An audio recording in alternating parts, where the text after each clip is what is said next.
아직 완전하지는 않지만 이제 서서히 팬데믹이 적어도 이 미국에서는 끝나가는 그런 모습들이 느껴지고 있습니다. 팬데믹이 한창일 때 대체 우리가 살고 있는 캘리포니아 그리고 세나클라라 카운티에 얼마나 많은 분들이 코비드에 매일 걸리고 있나, 인터넷에 보면 그게 데이터가 나옵니다. 통계가 나오는데, 그래서 들어가 봤습니다. 많이 나올 때는 뭐 몇천 명이 하루에 이 산타클라라 카운티 안에서, 당연히 뭐 캘리포니아 전체라면 몇만 명, 뭐 10만 명이 넘는 몇십만 명 이런 숫자로 나왔었습니다. 그런데 최근에 며칠을 제가 봤는데 산타클라라 카운티에 0으로 나오는 거예요. 캘리포니아에 어저께가 3명이라고 나왔어요. 물론 그것보다는 조금 더 아직까지는 걸리는 분들이 계시는 걸로 알고 있는데, 다만 아마 이제 PCR 검사나 그런데 많이 안 가시는 것 같아요. 그러니까 통계가 잡히지 않고 있는 것 같습니다. 많은 분들이 그냥 걸리셔라도 그냥 자기가 혼자 자가 검사하고 머무는 분들이 계시니까 통계가 잡히지 않아서 그렇게 나오지만, 그래도 PCR 검사를 받지 않을 만큼 많은 분들이 이제 팬데믹의 마무리 쪽에 있지 않나 이렇게 생각하고 있습니다.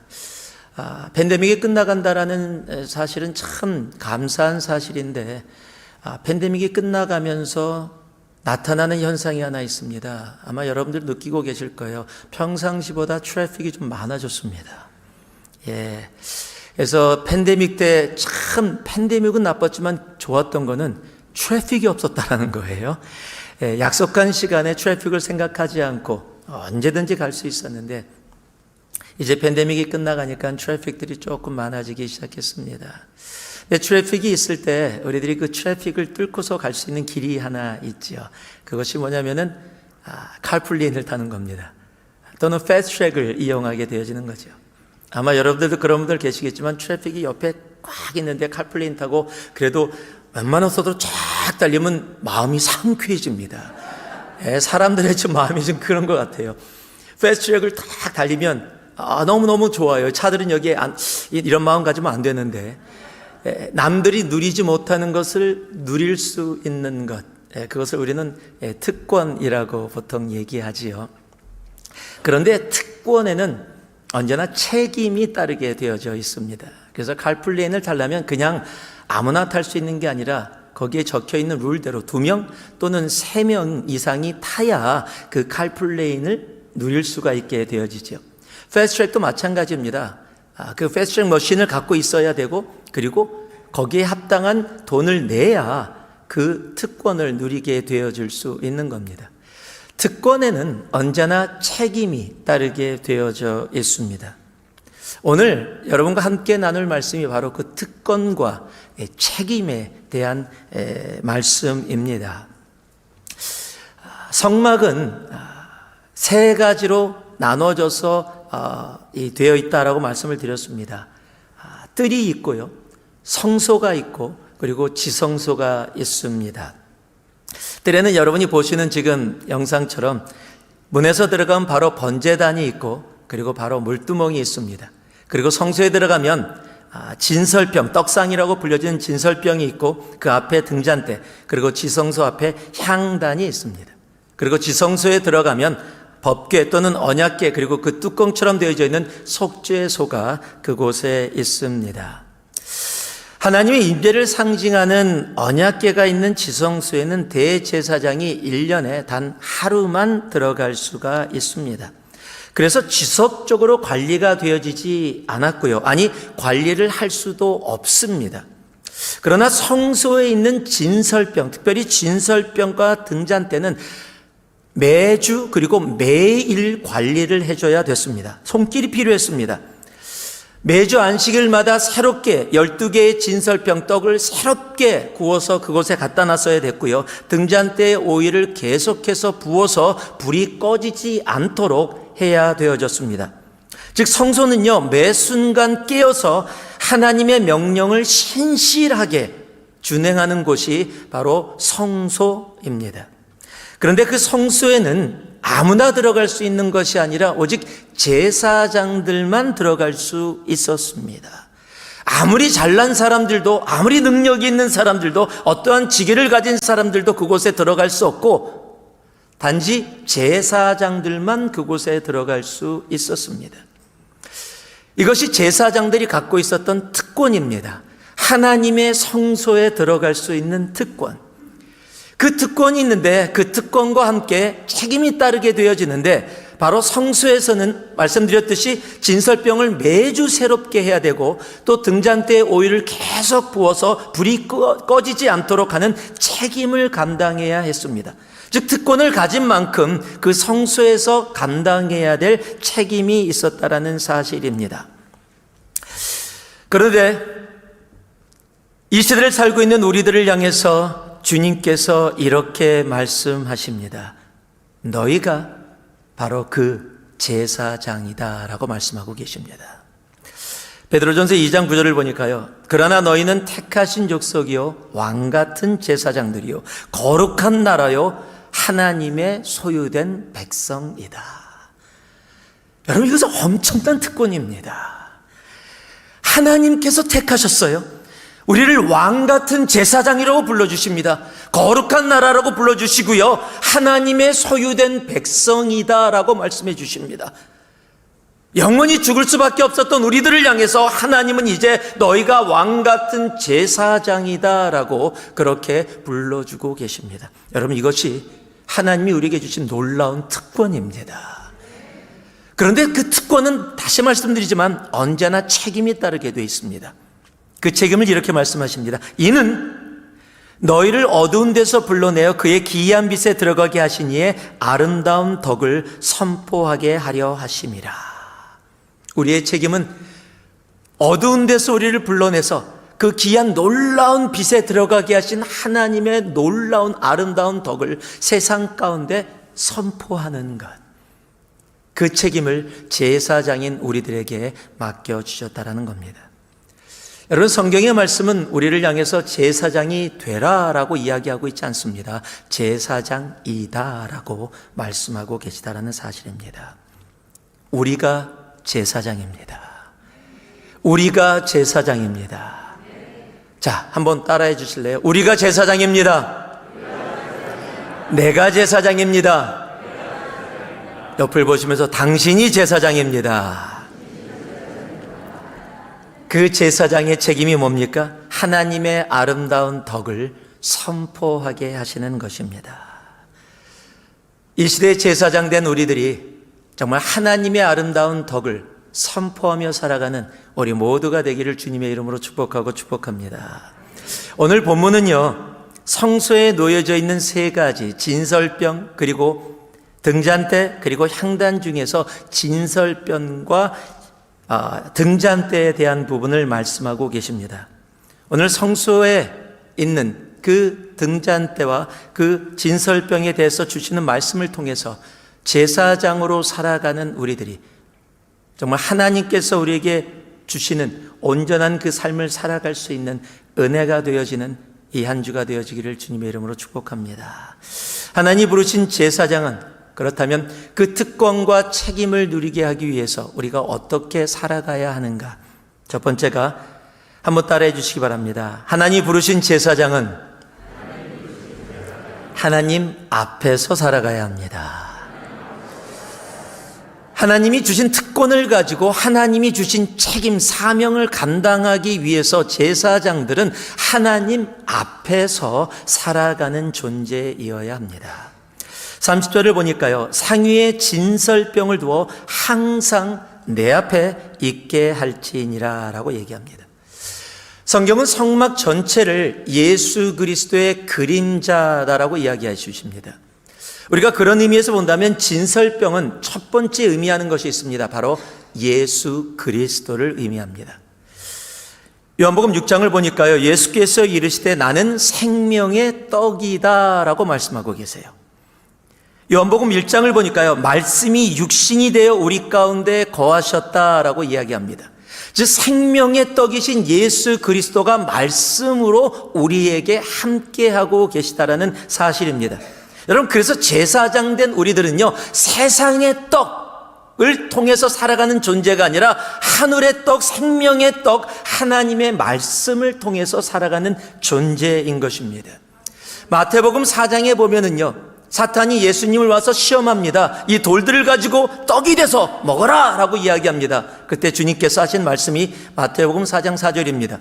예수께서 대답하여 이르시되 기록되었을 때 사람이 떡으로만 살 것이 아니요 하나님의 입으로부터 나오는 모든 말씀으로 살 것이니라. 아멘. 여러분, 세상의 떡이 아니라 하늘의 떡, 생명의 떡, 하나님의 말씀으로 살아가는 존재가 바로 제사장 된 우리들이라는 사실입니다. 그런데 우리가 하나 기억해야 될 것이 뭐냐면요, 그 진설벽에 있는 떡은 없다가 있다가 하는 것이 아니라 언제나 그 위에 있었어야 합니다. 안식일 날 새로 만들어서 한 주 동안 머물고 다음 안식일이 되어지면 또 새롭게 만들어서 새롭게 그곳에 진설병을 올려놔야 됐습니다. 그러니까 진설병이 그곳에 떡이 없었던 적이 한 번도 없었다라는 거예요. 또 매주 안식일마다 새롭게 만들어서 그곳에 놓아야 했습니다. 레위기 24장이 분명히 말씀해 주시는데요, 안식일마다 이 떡을 여호와 앞에 항상 진설할지니 이는 이스라엘 자손을 위한 것이요 영원한 언약이니라. 이 진설병을 매 안식일마다 새롭게 만들어서 그곳에 올려놓아야 하는데 그 이유가 무엇이냐? 바로 이스라엘을 위함이다 라고 이야기하고 있는 겁니다. 매주 예배 가운데 하나님은 우리들에게 하나님의 말씀을 이야기해 주십니다. 하나님의 마음을 말씀을 통해서 선포해 주십니다. 그것은 다른 이들을 위한 것이 아닙니다. 우리를 위함입니다. 나를 위한 것입니다. 저 사람을 위한 것이 아니라, 다른 분을 위한 것이 아니라 바로 나를 위해서 하나님께서 매주마다 예배 가운데 우리들에게 또 하나님의 말씀을 선포해 주시는 것입니다. 왜냐하면 하나님의 말씀은 능력이 있기 때문입니다. 히브리서 4장을 보니까요, 하나님의 말씀은 살아있고 활력이 있어 좌우의 날쌘 어떤 검보다 예리하여 혼과 영과 및 관절과 골수를 찔러 쪼개기까지 하며 또 마음의 생각과 뜻을 판단하시나니 지으신 것이 하나도 그 앞에 나타나지 않음이 없고 우리의 결산을 받으실 이의 눈앞에 만물이 벌거벗은 것 같이 드러나느니라. 여러분, 하나님의 말씀에 능력이 있는데 그것이 무엇이냐면요, 나로 하여금 하나님 앞에 있는 모습 그대로, 하나도 감출 수 없게 있는 모습 그대로 나타나게 하신다는 사실이에요. 여러분, 세상 앞에서 숨길 수 있는 나의 생각도, 세상 앞에서는 어떻게 해서든지 보이지 않는 나의 삶도 하나님 앞에서는 전부 다 발가벗은 것처럼 다 나타나게 되어진다는 사실입니다. 여러분, 하나님 말씀 앞에 여러분 서실 자신 있으십니까? 모든 것을 아시는 하나님 말씀 앞에 여러분 서 계십니까? 여러분, 하나님 말씀 앞에 부끄럽지 않은 우리가 되기를 주님의 이름으로 축복합니다. 오늘 선포되는 하나님의 말씀이 나를 위해서 또 나로 하여금 하나님 앞에 부끄럽지 않게 있는 모습 그대로 서 있을 수 있는 그 말씀이 되기를 진심으로 소망합니다. 오늘 이 예배를 통해서 정말 선포되어지는 하나님 말씀 앞에 정말 진실됨으로 서서 하나님 앞에, 하나님 내가 부족하지만 있는 모습 이대로 서 있기를 소망합니다. 하나님 나에게 말씀하여 주옵소서. 정말 간절한 마음으로 주님 앞에 나아가는 우리가 되어져야 합니다. 진설병이 말씀이신 그리스도를 의미하는 것뿐만 아니라 또 의미하는 것이 있습니다. 진설병은 상위에 6개, 두 줄로 12개를 그렇게 쌓아 놓습니다. 지금 그림에 보여지는 것처럼 저렇게 상 위에 진설되어져 있어서 진설병, 진설되어져 있는 떡이다 이렇게 불려지게 되어집니다. 이 12개는 당시에 12지파 이스라엘을 의미했습니다. 지금은 바로 예수 그리스도를 믿는 제사장 된 우리들을 말씀하고 있는 것입니다. 그런데 이 진설병을 그곳에 항시 진설하면서 요구한 것이 있는데, 하나님께서 말씀하신 것이 있는데 그것이 뭐예요? 하나님 앞에 항상 있게 하라라고 얘기해요. 하나님 앞에 항상 있게 하라. 여러분, 진설병이라고 번역되어져 있는 이것을 영어로는 bread of presence, 즉 있는 빵이다, 임재하고 있는 빵이다 라고도 얘기하고요. 또 다른 단어로 showbread라고 얘기합니다. SHOW, 보여진다, 보인다라는 보여지는 또는 보이는 떡이라는 뜻입니다. 즉 언제나 있어야 되고 언제나 보여지는 떡. 무엇을 위해서 있어야 되고 누구에게 보여져요? 하나님 앞에 보여지는 떡이라는 사실입니다. 여러분, 하나님 앞에 언제나 있어야 되는 것이 진설병 제사장 된 우리들이라는 사실입니다. 여러분, 이 하나님 앞에서라는 단어를 라틴어로 코람데오라고 부릅니다. 코람이라는 단어는 앞에서라는 단어고요. 데오라는 단어는 하나님이라는 단어입니다. 즉 하나님 앞에서입니다. 여러분, 누구 앞에 설 때 좀 부담되어지는 것들이 있습니다. 더군다나 하나님 앞에 선다라고 할 때는 부담이 우리들에게 올 수 있을지 모르겠습니다. 여러분, 그런데요, 코람데오 하나님 앞에 서는 삶은 우리들이 생각하는 부담의 삶이 아닙니다. 성경은 하나님 앞에 사는 삶을 이렇게 얘기합니다. 기쁨의 삶이다 라고 이야기합니다. 신명기 10장을 봤더니요, 너와 내 자녀와 노비와 내 성중에 있는 레위인과 및 너희 중에 있는 객과 고아와 과부와 함께 내 하나님 여호와께서 자기의 이름을 두시려고 택하신 곳에서 내 하나님 여호와 앞에서 무엇하라고요? 즐거워할지니라.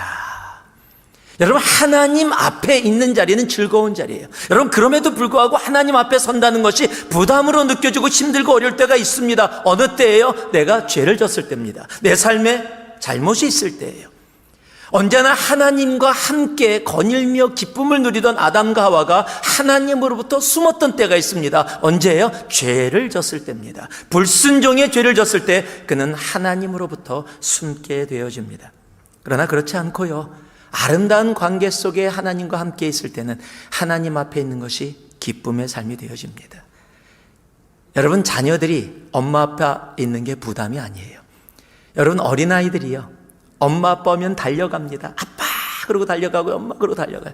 엄마 아빠 부담으로 느끼지 않습니다.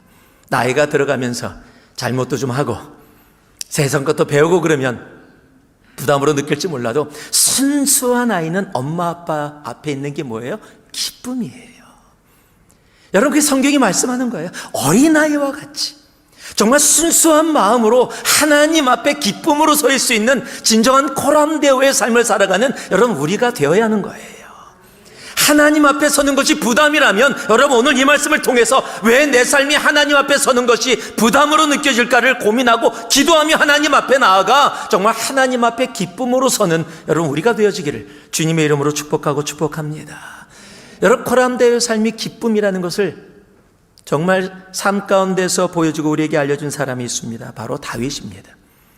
다윗의 많은 시편 중에 139편이 바로 코람데오를 이야기합니다. 이 139편의 2절에서 4절을 보니까요, 주께서 내가 앉고 일어섬을 아시고 멀리서도 나의 생각을 밝히 아시오며 나의 모든 길과 내가 눕는 것을 살펴보셨으므로 나의 모든 행위를 익히 아시오니 여호와여, 내 혀의 말을 알지 못하시는 것이 하나도 없으시니이다. 와, 무진장 부담. 하나님이 제 머리끝부터 발끝까지 내 말과 내 생각과 모든 것을 내가 눕고 일어섬을 다 알아. 이러면 무진장 부담이잖아요.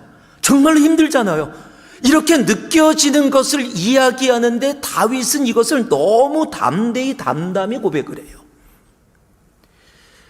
여러분, 하나님 앞에 두려움이나 부담이 아니라 감사와 기쁨으로 고백되어지는 삶, 여러분, 이것이 코람데오예요. 그냥 아무 의미 없이 읽으면은요, 와, 나의 모든 길과 내가 눕는 것을 살펴보셨으므로, 와, 이거 누울 때도 혼자 있을 때도 부담. 다 보고 계셔. 다 알고 계셔. 나의 모든 행위를 알고 내 혀의 모든 말을 알지 못하는 것이 없어요. 나 혼자 얘기했는데, 나 그 사람하고만 얘기했는데 다 안 돼요. 부담돼, 힘들어, 어려워. 여러분, 이렇게 느껴지는 이 말이 다윗에게는 뭐예요? 담대하게, 당당하게 고백되어질 수 있는 말씀, 이것이 코람데오라는 거예요. 하나님 앞에 있는 모습 그대로 서 있을 수 있는 것, 그리고 그것을 당당하게 담대히 이야기할 수 있는 것, 여러분, 이것이 코람데오입니다.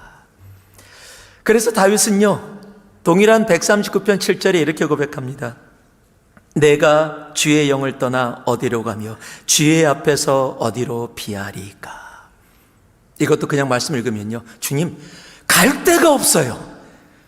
주님이 감시하니까, 24/7을 감시하니까 갈 데가 없어요. 이건 너무하잖아요. 여러분, 이 말씀을 그렇게 받는다면 여러분은 회개하셔야 되는 뭔가 있는 겁니다.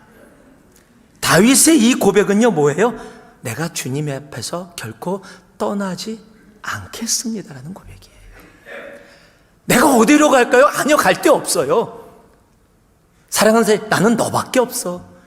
통일한 고백이에요. 하나님밖에 없습니다. 내가 어디로 가겠습니까? 나는 하나님 앞에 있는 것이 가장 좋습니다.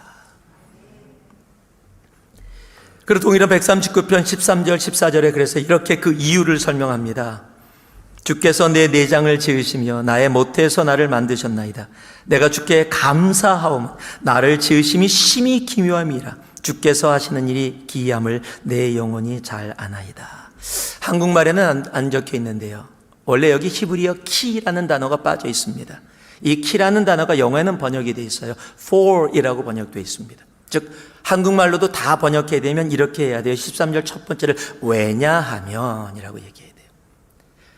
내가 주님 곁에서 절대 떠나지 않을 겁니다. 하나님 앞에서 언제나 머물 겁니다. 왜냐하면 주께서 내 내장을 지으시고 못해서 나를 만드신 분이십니다. 나의 창조주십니다. 내 안과 속을 다 주님께서 있게 하셨고, 그래서 내가 주께 감사함은 주님의 지으심이 너무 원더풀, 기묘하다. 주님이 내 영혼이 어떤 상태인지 주님께서 너무도 잘 알고 계신다.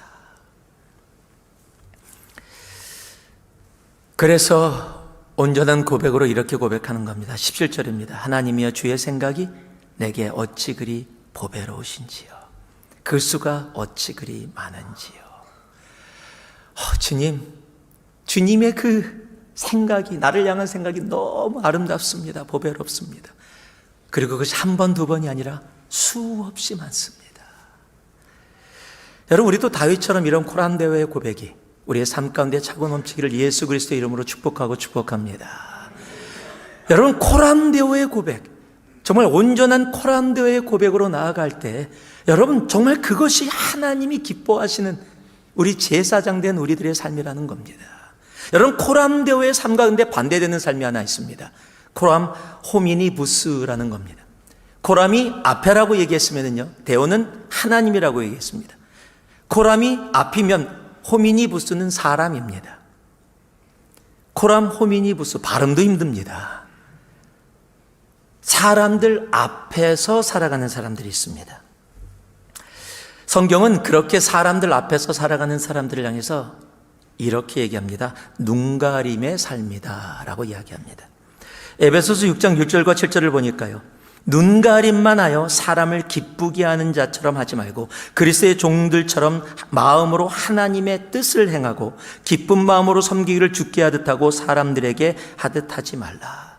이 눈가람이라고 번역된 이 단어가 헬라어로 옵탈모둘레이아라는 단어인데요, 눈앞에서의 수고라는 뜻입니다. 즉 사람들을 의식해서 사람들이 볼 때만 움직이는, 사람들의 관심이 하나님의 관심보다 더 나에게 중요한 것, 사람들을 의식함이 하나님을 의식함보다 더 중요한 삶이 바로 코람 호미니부스의 삶이라는 겁니다. 여러분, 사람들을 의식하고 세상을 의식하는 것이 더 중요한 삶에는 하나님을 의식함이 사라지게 되어집니다. 왜냐하면 코람데오의 삶은요, 내 생각도 내 말도 내 행동까지 하나님을 의식하는 삶이 코람데오의 삶이기 때문입니다. 여러분의 생각이 하나님을 의식하고 계십니까? 여러분의 입에서 나오는 말들이 하나님을 의식하고 계십니까? 여러분의 걸어가는 걸음과 삶이 여러분 하나님을 의식하고 계십니까? 제가 남가주에 청년사역을 할 때 제가 섬기던 교회가 성도들이 많이 와서 파킹랏이 좁아졌어요. 그래서 주위에 파킹랏을 빌려서 한 차로 1분 정도 거리에 떨어진, 걸어서는 그래도 꽤 한 15분 정도 걸어가야 되는 거리에 파킹랏을 빌렸습니다. 그래서 목회자들과 리더십들이 그곳에 파킹하고 셔틀버스로 교회에 오게 되어져 있습니다. 그러니까 주일마다 셔틀을 한 겁니다. 그래서 목회자이기 때문에 저희들도 그곳에 세우고 그렇게 교회에 왔습니다. 그런데 교회 사역을 하다 보면 늦게 끝나면 셔틀버스 시간이 있는데 그 시간이 지나갈 때가 있어요. 그러면 교회 끝나고 나왔는데 갈 길이 없는 겁니다. 몸은 피곤한데 15분 걸어갈 생각하니까 아이고 힘들다 이런 느낌이 들었어요. 근데 하루는 나왔는데 청년이 마침 그곳에 있는 거예요. 제가 청년 사역을 하고 있으니까 그 형제를 불렀습니다. 나 좀 파킹락까지만 데려다 줄래? 뭐 그렇게 어려운 부탁이 아니었으니까. 그랬더니 저를 딱 보고 그래요 목사님 잠깐만요 그러더니 막 자기 차로 뛰어가더니요 난리가 났어요. 막 차를 뒤집어 엎고 막 트렁크에다 모든 거 다 집어넣고 제 보는 앞에서 향수를 꺼내더니 안에다 향수를 다 뿌리고 그래서 제가 서서 웃고 있었어요. 그랬더니 씩 웃더니 탓이래요. 탔습니다. 그랬더니 CD가 옆에 이만큼 쌓여 있었는데 그때 CD 하나를 딱 보더니 목사님 이건 크리스찬 CD입니다. 딱 크리스찬 CD를 딱 넣는 거예요. 옆에 봤는데요 헤비메탈부터 보지도 못한 CD들이 잔뜩 쌓여 있는데 씩 웃더니 그래도 목사님이 타시는데 크리스찬 음악을 들고 담배 냄새 안 나게 향수 뿌리고 지저분한 거 다 치우고 제가 같이 웃었어요. 목사지만 사람인데 그래도 자기가 섬기는 청년 이곳에 정말 청년 공동체 목사라고 신경을 써서 잠깐이지만 자동차에다가 다 알고 있지만 신경을 쓰는 모습 고맙기도 하면서 좀 씁쓸한 마음도 있었습니다. 사람인 목사를 이렇게 신경 쓰는 것도 중요하지만 언제나 함께하고 계신 하나님은 이 친구가 언제 신경 쓰고 의식하며 살아갈까. 여러분 그러면서도 개인적으로는 고마웠던 게 그래도 적어도 목사는 신경 쓰는구나. 여러분 만약에요 제가 탔는데 데려다 줄래? 그래요 목사님 타세요. 탔는데 앉을 자리도 없어. 물건들이 잔뜩 쌓여 있어요. 담배 냄새도 퀴퀴해요. 그리고 CD는 제가 탔는데 헤비메탈을 탁 들고 막 정신없이 막 플레이를 해요. 그러고 나서 담배를 탁 피면서 목사님도 한 대 피실래요?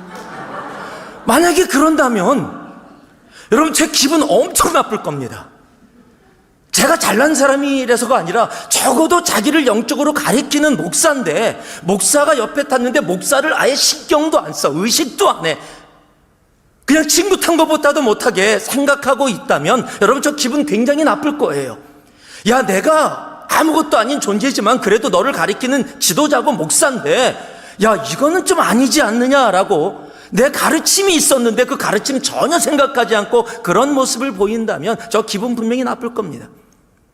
여러분 사람도 그리할진데 우리 하나님은요 십자가에 달려 죽기까지 사랑하셔서 영원히 죽을 수밖에 없었던 우리를 영원한 생명으로 옮겨주신 하나님을 하나님이라고 부르고 예수님을 주님이라고 부르면서 우리의 삶 속에서 하나님을 의식하는 삶이 아니라 여러분 세상을 의식하고 살아가면서 세상에 사람이 타도 그렇게 안 할 텐데 하나님이 나와 동행하신다고 하면서 내 말에 하나님의 의식이 없고 내 생각에 하나님을 의식하지 않고 내 삶이 하나님을 전혀 의식하지 않는 삶을 산다면 여러분 우리 하나님도요 엄청 기분 나쁘실 겁니다. 여러분 하나님을 의식하는 삶 여러분 그것이 코람데오 하나님 앞에서 살아가는 제사장된 우리들의 삶이어야 한다는 사실입니다. 여러분 가끔 세상 사람들이 이렇게 얘기하지 않습니까? 정말 하나님 있어? 교회 사람들 보면 하나님 없는 것 같은데 하나님이 정말 있다면 어떻게 저렇게 말하면서 저렇게 행동하면서 살아갈 수 있는 거야? 세상보다도 못한 게 더 많던데. 우리는 제사장입니다.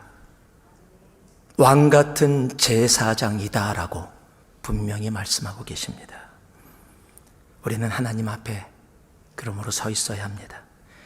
우리의 삶의 결정의 기준은 언제나 하나님 앞에 서야 합니다.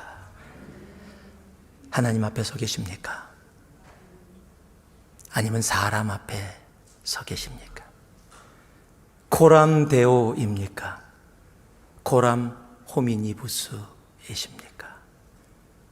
제사장들은 왕같은 제사장으로 부름받은 하나님의 사람들은 언제나 하나님 앞에 서 있는 존재여야 합니다. 이 한 주도 우리들의 생각이, 우리들의 말이, 우리들의 행동과 삶이 코람되어 하나님 앞에 서 있기를 주님의 이름으로 축복하고 축복합니다. 두 번째로 31절과 32절을 제가 읽어드립니다. 너는 순금으로 등잔대를 쳐 만들되 그 밑판과 줄기와 잔과 꽃받침과 꽃을 한 덩이로 연결하고 가지 6을 등잔대 곁에서 나오게 하되 다른 3가지는 이쪽으로 나오고 다른 3가지는 저쪽으로 나오게 하며. 지금 등잔대를 이야기하고 있는데 이것을 통해서 우리가 깨닫고 알 수 있는 것이 있습니다. 하나님이 부르신 제사장은, 한번 따라해 주시기 바랍니다. 성령의 능력으로, 성령의 능력으로, 성령의 능력으로 살아가야 합니다. 여러분, 성소에서 진설병을 만들려고 하면서 주님이 이제 순금을 쳐서 만들려고 합니다. 해머하라고 되어 있습니다. 어떤 것들은 틀에 부어서 만들어낼 수 있습니다. 그런데 틀에 부어서 만들려고 하지 않고 해머로 쳐서 만들려고 이야기하고 있습니다. 이곳에서 우리들에게 주님이 하시는 말씀이 있습니다. 여러분, 제사장 된 우리들의 삶이 주님께서 주신 특권으로 제사장이 되어졌지만 그것이 평탄하고 언제나 행복한 길만은 아니라는 것을 말씀해 주시는 겁니다. 제사장 된 우리들의 삶 가운데, 이 어두운 세상에서 살아가는 우리들 가운데 환난이 있음을 우리들로 깨닫게 해주시는 겁니다. 사도행전 14장을 봤더니 22절에 제자들의 마음을 굳게 하여 이 믿음에 머물러 있으라 권하고, 또 우리가 하나님의 나라에 들어가려면 많은 환난을 겪어야 할 것이라 하고. 우리의 삶에 환난이 있다고 이야기하십니다. 그러나 환난만 있다고 이야기하고 끝나지 아니하시고 이 환난을 이길 능력이 있는데 그 능력도 우리들에게 말씀해 주십니다. 그것이 바로 성령, 우리 하나님의 능력입니다. 동일한 이 사도행전 20장 22절에 보니까요, 보라 나는 이제 성령에 매여 예루살렘으로 가는데 거기서 무슨 일을 당할지 알지 못하노라. 오직 성령이 각성해서 증언하여 결박과 환난이 나를 기다린다. 여러분, 인생을 살아가는데 여러분이 앞에 결박이 기다리고 있어요. 환난이 기다리고 있어요. 그걸 알아요. 그러면 어떻게 하시겠어요? 내일 여러분 결박이 온대요. 내일 환난이 온대요. 여러분, 그러면 어떻게 하시겠어요? 결박과 환난이라는 단어 자체가 싫어요. 도망갈지도 모르고요, 숨을지도 모르고요, 두려워하고 움츠려 있을지도 모르겠어요. 그런데요, 사도 바울은 그렇게 하지 않습니다. 결박과 환난이 나에게 있다라고 이야기하는데 이렇게 고백합니다. 내가 달려갈 길과 주 예수의 받은 사명, 꼭 하나님의 은혜의 복음을 증언하는 일을 마치려 하면은 내 생명조차도 조금도 귀한 것으로 여기지 아니하노라. 아멘. 어떻게 이렇게 고백할 수 있어요? 바로 성령에 매여 있었기 때문입니다. 여러분, 성령의 능력이 환난 앞에서도 결박 앞에서도 이렇게 당당하고 담대하게 믿음의 고백을 하게 하는 것입니다. 여러분, 성소에 있는 등잔대에는 그 목적이 불이 밝혀지는 겁니다. 그 불이 밝혀지게 하기 위해서 해야 될 것이 있습니다.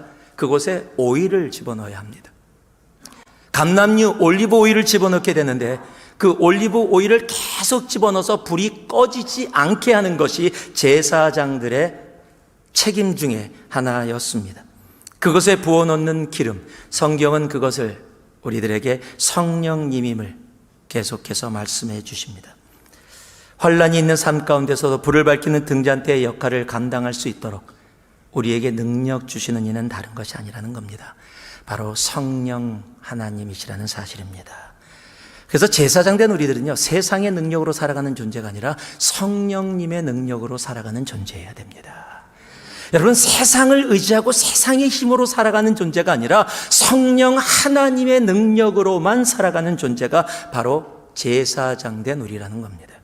스가랴 4장을 보니까요, 그가 내게 대답하여 이르되 여호와께서 스룹바벨에게 하신 말씀이 이러하니라. 만군의 여호와께서 말씀하시되 이는 힘으로 되지 아니하며 능력으로 되지 아니하고 오직 뭐라고요? 나의 영으로 되느니라.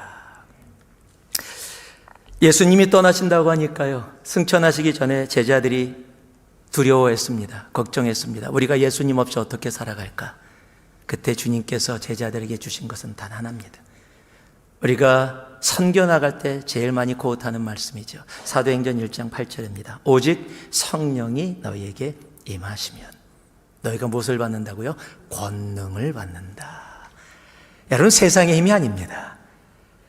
예수님께서 제자들에게 내가 많은 군대 만들어놨어. 야, 내가 내 무덤에 돈 숨겨놨어. 잔뜩 있으니까 그 돈으로 어떻게 해봐. 내가 권력자 몇 명 잡아놨어. 그거로 해봐. 우리 주님은 그런 얘기 한마디도, 세상의 것 하나도 얘기하지 않으셨어요. 두렵고 떨리는 제자들에게 오직 성령이 너희에게 임하시며. 여러분, 제사장 된 우리들은 돈의 힘이 아닙니다. 권력의 힘이 아닙니다. 성령의 능력입니다. 성령의 능력으로만 살아가야 합니다. 여러분, 그렇다면 성령의 능력으로 내가 살아가고 있는지 아닌지를 어떻게 알 수 있어요? 나는 성령의 능력으로 살아가길 원하는데 내가 그 길을 제대로 가고 있는지 어떻게 알 수 있어요? 여러분, 성경은요, veig하게 말씀하지 않으세요. 확실하게 알게 하십니다. 내가 영으로, 성령으로 살아가고 있다면 그것이 어떤 모습으로 나타나는지를 보여주세요. 그게 고린도전서 2장 12절입니다. 우리가 세상의 영을 받지 아니하고 오직 하나님께로부터 온 영을 받았으니 이는 우리로 하여금 하나님께서 우리에게 뭐라고요? 은혜로 주신 것들을 알게 하려 하심이라. 자, 간단히 얘기하면요, 내가 성령으로 살아가면 은혜를 보게 하십니다. 내가 성령의 능력으로 살아가면 하나님이 나에게 거저 주신 선물, 내가 받을 자격이 없음에도 불구하고 하나님이 주신 은혜를 보게 하십니다. 여러분, 은혜를 보는 삶 가운데 자연스럽게 나타나는 것이 있어요. 감사합니다. 여러분, 그래서요, 성령의 능력으로 살아가는 사람들에게는요, 언제나 입술의 삶에 감사가 있어요. 성령으로 살아가지 못하면 육체의 욕심을 이루게 된다, 성경은 이야기합니다. 갈라디아서 5장을 보니까요, 내가 그리 이르노니 너희는 성령을 따라 행하라. 그리하면 육체의 욕심을 이루지 아니하리라. 성령으로 살아가면 성령의 열매를 맺고 육체로 살아가면 육체의 열매를 맺게 되어지는데, 여러분, 그 육체의 열매를 동일한 갈라디아서 5장 19절에서 21절까지는 이렇게 얘기합니다. 우상 숭배, 음행, 호색, 더러운 것, 분쟁, 시기, 분냄, 당짓는 것, 분열, 이단, 투기, 술 취함, 방탕함 하여튼 찾을 수 있는 다 악한 것은 전부 다 들어가 있어요. 육체의 욕심으로 이루어지는 겁니다. 그런데 성령의 능력으로 살아가는 사람은 성령의 열매를 맺는다 얘기합니다. 동일한 갈라디아서 5장 22절, 23절입니다. 오직 성령의 열매는 사랑과 희락과 화평과 오래 참음과 자비와 양성과 충성과 온유와 절제다. 여러분, 성령의 열매를 맺고 계십니까? 아니면 육체의 욕심을 맺고 계십니까? 여러분, 성령으로 살아가는 존재는 하나님이 우리들에게, 받을 자격이 없는 우리들에게 은혜로 주신 것들을 알게 하시고 보게 하십니다. 내가 받을 자격이 없는데, 내가 살아갈 어떤 자격이 없는데 하나님이 나로 받게 하시고 나로 살게 하신 것을 알았을 때 우리의 삶 가운데 나타나는 것은 감사입니다. 여러분은 감사하고 계십니까? 불평하고 계십니까? 여러분, 성령의 능력으로 살아가는 사람은 감사합니다. 그러기에 그 삶에는 성령의 열매들이 맺혀집니다. 여러분, 성령의 열매가 맺혀지는, 감사로 살아갈 수 있는, 아니 살아가는 이 시대의 제사장 된 우리가 되기를 주님의 이름으로 축복하고 축복합니다. 마지막으로 37절 말씀을 제가 읽겠습니다. 등잔 7을 만들어 그 위에 두어 앞을 비추게 하며. 하나님이 부르신 제사장은 이제 특권을 누리면서 책임을 감당하기 위해서 살아가야 될 모습이 있는데, 세 번째가 바로 세상의 빛으로 살아가야 합니다. 한번 따라 하시죠. 세상의 빛으로. 세상의 빛으로. 여러분, 성소에는 창문이 하나도 없습니다. 그래서 정말로 어둡습니다. 그곳에 단 하나 있는 빛이 있는데 그것이 등잔대입니다. 등잔대를 히브리어로 메노라라고 부르는데요, 메노라는 가운데에 큰 줄기가 있고 그리고 양옆으로 3줄기씩 나와 있어서 7줄기를 이룹니다. 지금 영상에 보여지는 저 모습이 매노랍니다. 가운데 가장 굵은 줄기로 정확하게 나와 있는, 그리고 이 아몬드 꽃 모양인데요, 위에가 이 모양으로 되어져 있는 것이 그리스도의 빛을 의미합니다. 그리고 양옆에 동일한 모양으로 3개씩 나와 있는 그 6개가 바로 우리들을 의미합니다.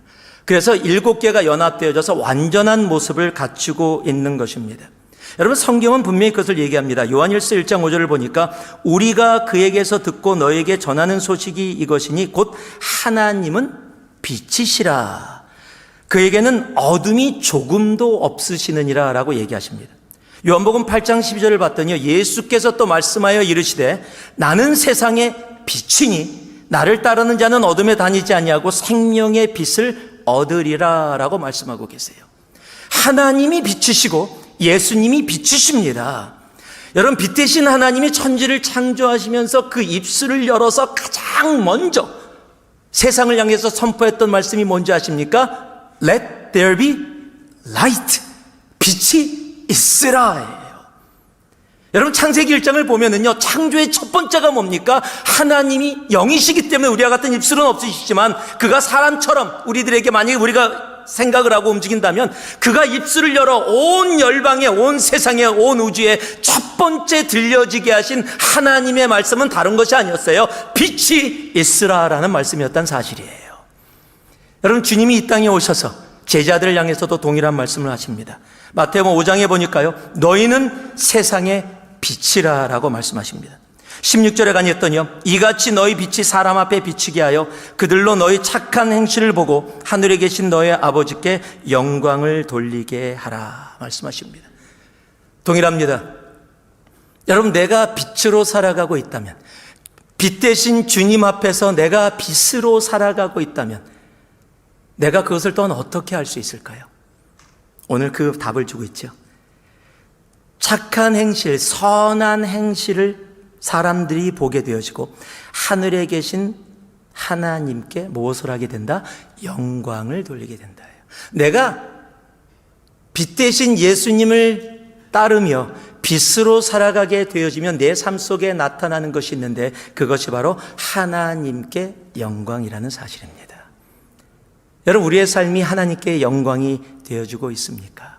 여러분, 제사장의 삶은 하나님께만 영광이 되어지는 삶, 여러분, 그 삶으로 나아가야 하는 것입니다. 그래서 에베소서 5장 8절은 우리들에게 분명히 말씀하시죠. 너희가 전에는 어둠이더니 이제는 주 안에서 빛이라. 빛의 자녀들처럼 행하라. 빛의 열매는 모든 착함과 의로움과 진실함에 있느니라. 주를 기쁘시게 할 것이 무엇인가 시험하여 보라. 여러분, 빛 대신 자녀들이 언제나 생각하는 것이 있습니다. 내가 어떻게 하면 주님을 더 기쁘게 할 수 있을까? 여러분, 지난 한 주간 무엇을 생각하며 살아오셨습니까? 어떻게 하면 내가 원하는 것을 더 얻을 수 있을까? 어떻게 하면 내가 가지고 싶은 것을 더 가질 수 있을까? 혹시 그런 생각으로 살아오지는 않으셨습니까? 내가 어떻게 하면 언제나 그 중심에 나 내가 원하는 것, 우리가 예수를 믿는다고 하면서도 하나님을 아버지라고 부르면서도 언제나 내 중심에 내가 빛 대신 주님 앞에 빛으로 살아갑니다라고 입술을 얘기하면서 내 생각과 내 모든 원하는 것은 내가 원하는 것을 더 갖기 위한, 나를 기쁘게 하는, 내가 만족하는, 여러분, 그런 삶을 살아오지는 않으셨습니까? 여러분 생각 속에, 여러분 삶 속에, 행동 속에 지난 한 주간 내가 어떻게 하면 하나님을 더 기쁘시게 할까? 내가 어떻게 말하고 어떻게 생각하고 어떻게 행동하고 어떻게 살아가야 하나님이 더 기쁘실까? 여러분, 이것이 빛 대신 주님을 따르는 빛된 자녀들, 제사장들의 삶입니다. 하나님을 기쁘시게 하는 삶, 빛 대신 주님 앞에 우리가 그런 모습으로 나아가는 우리가 되어지기를 다시 한번 예수 그리스도의 이름으로 축복합니다. 말씀을 마무리하겠습니다. 성소에는 진설병과 등잔대가 있습니다. 그리고 그 성소에는 세상에 어떤 사람도 들어갈 수 없지만 하나님이 택하신 제사장들이 들어갑니다. 우리가 그 제사장들입니다. 하나님이 우리에게 그 왕 같은 제사장들의 특권을 주셨습니다. 그러나 특권만이 아니라 그 특권에는 책임이 따른다고 말씀드렸습니다. 제사장들은 매 순간 성소에서 진설병과 등잔대를 항상 하나님 앞에서 돌보아야 합니다. 레위기 14장 8절이요, 안식일마다 이 떡을 여호와 앞에 항상 진설할지니 이는 이스라엘 자손을 위한 것이요 영원한 언약이니라. 레위기 24장 3절은요, 아론은 회막안 증거궤 휘장 밖에서 저녁부터 아침까지 여호와 앞에 항상 등잔불을 정리할지니 이는 너희 대대로 지킬 영원한 규례니라. 이것을 베드로전서 우리들에게 뭐라고요? 하나님의 아름다운 덕을 선전케 하는 것이다 말씀하고 있는 겁니다. 하나님 우리를 제사장으로 부르셨습니다. 그 특권을 허락하시고 이제 우리에게 사명을 주셨습니다. 하나님의 아름다운 덕을 선포하는 일입니다. 그 제사장으로 살아가기 위해 우리가 꼭 기억해야 합니다. 우리는 코람데오, 코람 호미니부스가 아닌 코람데오, 하나님 앞에 서 있는 존재여야 합니다. 이 한 주도 여러분 사람 앞에 서지 마시고 하나님 앞에 서시기 바랍니다. 하나님의 말씀 앞에 서시기 바랍니다. 그리고 세상의 능력으로 살아가지 마시고 성령의 능력으로 살아가시기 바랍니다. 그리고 빛 대신 주님을 따르는 우리들이 세상의 빛으로 주님께만 영광이 되어지는 우리 모두의 삶 되기를 바랍니다. 여러분이, 우리가 제사장입니다. 우리 전우자를 보시면서요, 당신이 제사장입니다. 당신이 제사장입니다. 네. 자, 이제 나를 향해서 내가 제사장입니다. 우리가 제사장입니다. 기억하며 살아가는 이 한 주 되기를 소망합니다. 기도하겠습니다. 사랑의 아버지 하나님, 왕같은 제사장으로 부르신 주님 앞에, 그 놀라운 특권을 허락하신 주님 앞에 우리에게 맡겨진 사명, 하나님의 아름다운 덕을 세상 가운데 선전하는, 선포하는 진정한 제사장 된 삶 살아가게 하옵소서. 예수님 이름으로 기도 올리옵나이다. 아멘.